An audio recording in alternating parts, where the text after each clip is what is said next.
एकै दिनमा डिभोर्स गर्ने प्रोसेस चाहिँ के हुन्छ, प्रक्रिया चाहिँ के हुन्छ भनेर धेरैजनाले क्वेसन गर्नुहुन्छ।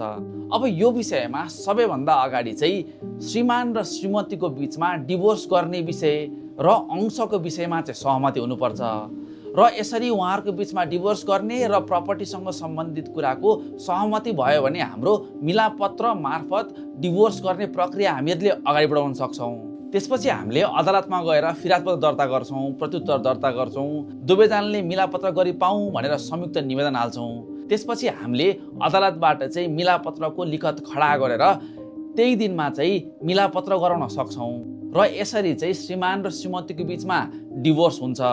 र यसमा तपाईँले बुझ्नुपर्ने अर्को कुरा चाहिँ के छ भन्दाखेरि कुनै कुनै अदालतले चाहिँ एकै दिनमा यो सम्पूर्ण प्रक्रिया पुऱ्याएर डिभोर्स गरिदिएको स्थिति छ भने कुनै कुनै व्यस्त अदालतहरूमा चाहिँ यही प्रक्रियालाई 2 दिन लगाएर चाहिँ मिलापत्र मार्फत डिभोर्स गरेको स्थिति छ।